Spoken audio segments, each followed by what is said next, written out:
Terima kasih Anda masih bersama kami di Berita Banten, dan bagi Anda yang baru saja bergabung, kami hadirkan kembali 3 berita utama pagi hari ini. Dampak korupsi bangunan sekolah minim sarana pendidikan.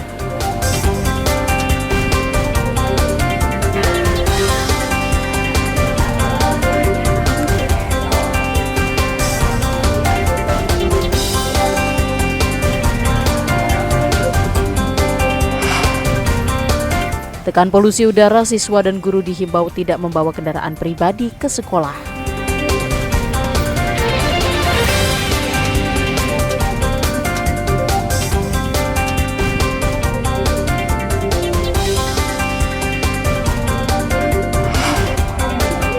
Polisi tangkap komplotan curanmor.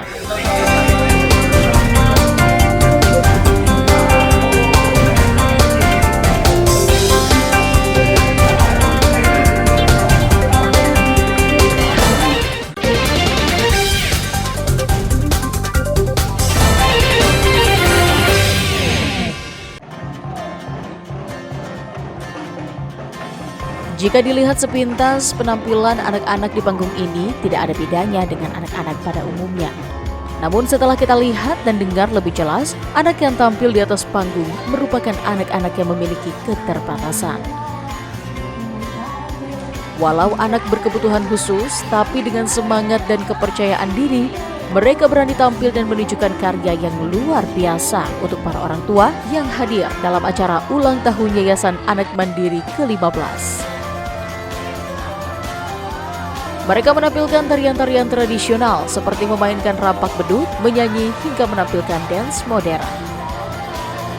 Selain untuk memotivasi sang anak, kegiatan ini juga untuk memberikan motivasi kepada orang tua.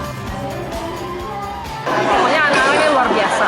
Yang kita tampilkan itu mungkin ada yang masih pemula, tapi yang sudah ada yang expert. Itu tujuannya untuk memotivasi orang tua, semakin termotivasi untuk memajukan anak-anaknya, untuk mencari peluang apa yang bisa ditingkatkan dari kondisi anak itu. Jangan pernah berhenti untuk memberikan exposure. Itu artinya semua dia sekarang ada peluang ya, apa yang bisa kita gali dari anak-anak ini. Meskipun kondisinya mungkin sangat rapuh, tapi pasti ada sesuatu yang bisa dikembangkan di dalam anak-anak ini.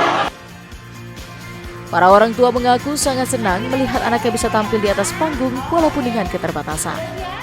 Harapannya dia bisa, kalau untuk mandiri enggak, ini kan kita tahu keadaannya, tapi setidaknya kan dia meski sehat, yang penting saya mintanya karena sehat aja gitu. Kalau untuk mandiri kayaknya bukannya kita pesimis gitu, kita mengerti dengan kondisi katanya gimana gitu. Apa kita kata sehat sudah alhamdulillah. Dengan adanya acara seperti ini, para orang tua yang memiliki anak berkebutuhan khusus tidak merasa rendah diri dan pesimis. Orang tua juga harus yakin, di balik anak mereka yang memiliki keterbatasan, pasti ada sesuatu yang dapat dikembangkan. Ariel Maranis dan Gadis melaporkan dari Kota Serang. Anggota Satreskrim Polres Serang menangkap 6 pelaku curanmor yang sudah beberapa kali mencuri kendaraan roda 2 di Banten. 6 pelaku ditangkap di tempat persembunyiannya di kota dan Kabupaten Serang. Komplotan ini biasanya mencari motor di sejumlah tempat parkir. Mereka merusak kunci motor incaran dengan menggunakan kunci letter T. Komplotan ini juga dikenal tidak segan melukai korbannya jika aksi mereka diketahui. Selain pelaku pencurian, 2 yang ditangkap merupakan penadah barang hasil curian. 1 unit sepeda motor biasanya dijual oleh pelaku seharga 2 hingga 3 juta rupiah.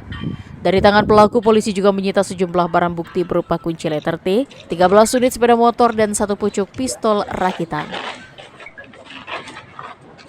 Dengan mengamankan sebanyak 6 orang pelaku dari 2 TKP tersebut dan 13 unit kendaraan roda 2 dari berbagai tipe dan merek ya. Juga tim berhasil mengamankan selain barang bukti motor atau kendaraan roda 2, tim juga berhasil mengamankan beberapa kunci letter T, mengamankan 1 pucuk senjata api rakitan dan beberapa barang bukti lain. Pelaku pencurian akan dijerat dengan KUHP pasal 363 dengan ancaman 7 tahun penjara. Sedangkan kepada penadah akan dijerat dengan KUHP pasal 480. Polisi juga akan menjerat pemilik pistol rakitan dengan undang-undang darurat dengan ancaman maksimal seumur hidup. Ariel Maranus dan Ahmad Sayuti melaporkan dari Kabupaten Serang.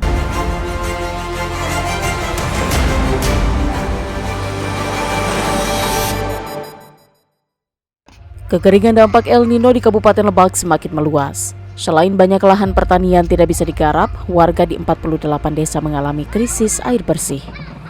Menurut data BPBD, terdapat 48 desa di 20 kecamatan mengalami krisis air bersih dan sumber mata air mengering. Hampir setiap hari pemandangan warga antri air bersih terjadi di sejumlah wilayah. Bupati Lebak instruksikan BPBD dan instansi terkait untuk optimalkan pendistribusian air bersih ke sejumlah titik yang mengalami krisis. Penanganan kedaruratan membantu masyarakat dilakukan bersama-sama TNI, Polri, dan instansi lainnya. Semerawutnya pasar induk Rau memaksa pedagang mendatangi DPRD Kota Serang. Mereka mengeluhkan buruknya tata kelola pasar dan habisnya hak guna bangunan tahun ini. Pedagang pasar yang tergabung dalam Himpunan Pedagang Pasar atau HPP mengeluhkan kondisi pasar induk Rau, termasuk banyak fasilitas umum yang digunakan oleh pedagang liar untuk berjualan. Akibatnya pemasukan pedagang yang mempunyai kios di dalam pasar berkurang. Selain itu, beberapa pedagang mengaku mendapat perlakuan diskriminatif sampai penyegelan toko secara sepihak. Rencananya Pemkot Serang akan perpanjang hak guna bangunan dengan pihak ketiga sampai 2029. Presiden RI Joko Widodo Selasa siang mengunjungi Kota Cilegon didampingi Kepala Bulog dan Menteri Perdagangan. Dalam kunjungan ini, Jokowi menyalurkan bantuan pangan cadangan beras pemerintah ke masyarakat Kecamatan Jombang, Kota Cilegon. Pembagian bantuan pangan ini dilakukan di kantor kecamatan. Sebanyak 522 warga penerima manfaat mendapatkan bantuan sebanyak 10 kg. Bantuan ini dirasakan sangat membantu di tengah semakin melonjaknya harga beras di pasaran. Bahkan menurut warga, harga beras menembus harga Rp15.000 per kilogram. Sejak 2 bulan terakhir, ribuan warga Kelurahan Dadap, Kecamatan Kosambi, Kabupaten Tangerang kesulitan mendapatkan air bersih. Beruntung terdapat satu sumur yang sebelumnya tidak pernah digunakan warga, masih mengeluarkan air. Beberapa warga berjalan kaki ratusan meter untuk bisa mengambil air di sumur tersebut. Namun karena banyaknya yang membutuhkan, sumur tersebut tidak bisa digunakan seluruh warga. Sebagian besar terpaksa mencukupi kebutuhan sehari-hari dengan membeli air dari pedagang keliling. Meski sudah sekitar 2 bulan mengalami krisis air bersih, warga mengaku belum pernah mendapatkan bantuan. Ya, informasi tadi mengakhiri berita Banten pagi hari ini. Saya Rusdi Maulana mewakili kerabat kerja yang bertugas mengucapkan terima kasih, selamat pagi dan sampai jumpa.